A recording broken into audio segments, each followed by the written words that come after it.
We are all ships rising on a turquoise tide, headed ever closer towards winning the next general election.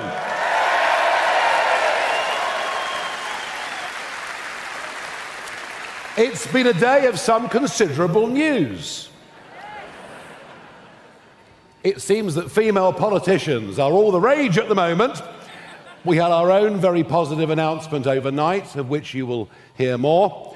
But the reason that I've moved this speaking time forward is because this government is deep in crisis.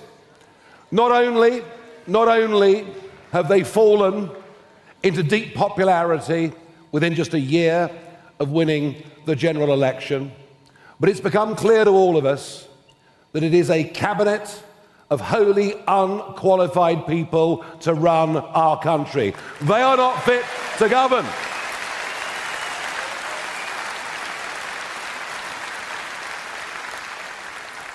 I suppose we're lucky in one way that at least the Chancellor was a senior economist at the Bank of England for 10 years.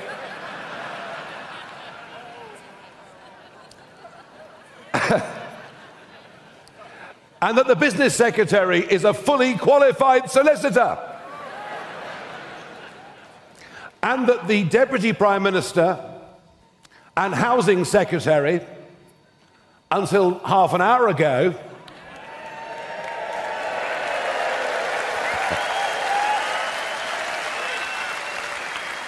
is an accomplished property developer and speculator. But you simply can't get away, can you, from being the housing secretary and avoiding £40,000 of council tax. And it screams to entitlement. It screams to a government that, despite all the promises that this would be a new, different kind of politics, is as bad, if not worse, than the one that went before.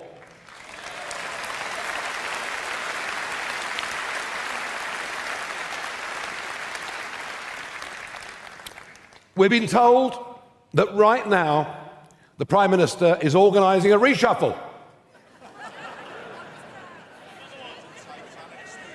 Yet another reset. And that the names of the new cabinet will come out later on this afternoon. Well, I didn't want the Prime Minister to do anything to spoil our conference, and that's why I've come on the stage now to say they are not fit to govern. The Conservative Party are riven. In fact, Nadine Dorries said overnight the Conservative Party are dead. Deservedly so. Deservedly so. And they will not be forgiven. They will not be forgiven for their betrayals over the course of the last 5 years. Mass migrations, illegal immigrants crossing the channel, sky-high taxes, and much else. But in the middle of this meltdown of these two parties that have dominated for 100 years British politics, in the middle of all of this, there is a new, strong, unified party that speaks with one voice, that knows it's determined to put the interests of Britain and the British people above that of outdated international treaties or dubious courts. We are the patriotic party. We are the party that stands up for decent working people, and we are the party on the rise.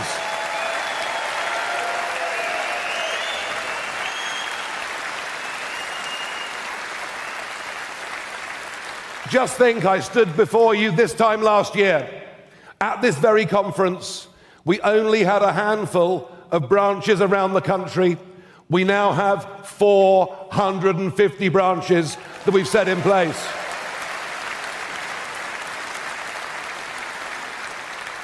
As we entered the general election of 2024, we had 30,000 paid-up members. In the last hour, we've gone through 240,000 members. This time last year, we had very few councillors.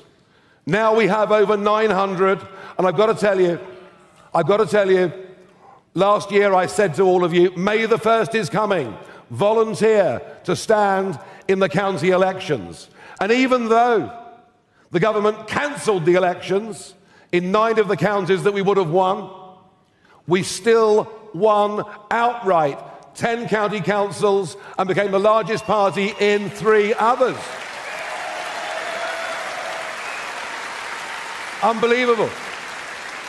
And I'll be honest with you, as I toured round the country on May the 2nd, I frankly myself couldn't believe just how well we'd done. Couldn't believe the extent to which we'd caught the mood. And the real icing on the cake, and it may only have been by 6 votes, but never let anyone tell you ever again that my vote doesn't count, because it does. And we got Sarah Pochin elected in the Runcorn by-election.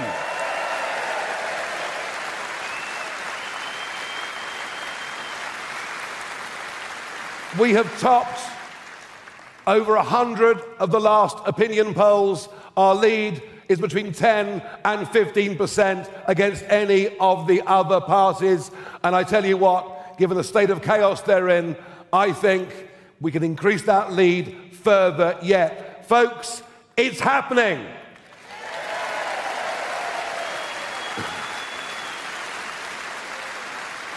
Now the next step is going to be even bigger. Scottish Parliament elections, Welsh Senate elections, and indeed a by-election that will take place in Wales next month. All 32 London boroughs will be up for election, and we will take that seriously as we get ready to have a mayoral candidate so that we can beat Sadiq Khan next time round.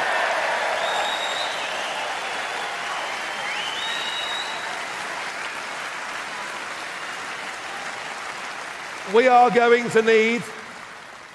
to need up to 5,000 vetted candidates to fight those elections next year. Those elections next year are an essential building block as we head towards a general election.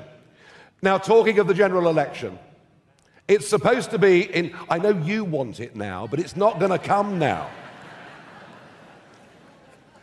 The next general election is not due until 2029. But let me tell you, it's all right, I'll cheer you up in a moment. Angela Rayner going, not just as Housing Secretary, but also as elected Deputy Leader of the Labour Party and Deputy Prime Minister, means there will be an internal election in the Labour Party.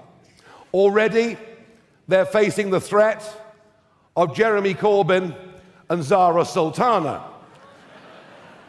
That's if the two could ever agree on anything, including the choice of a party name. But I put this to you. This battle for Deputy Leader of the Labour Party will be very like the battles they had back in the early 1980s. The left of the Labour Party will rear its voice. We're used to hearing stories of splits in the Conservative Party. We're about to witness a big rift in the Labour Party too. And I think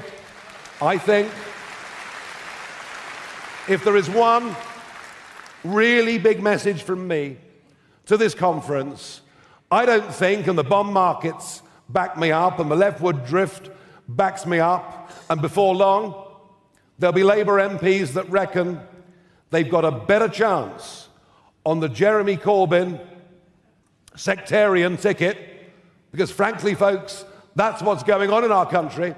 We have sectarian politics emerging. I loathe it.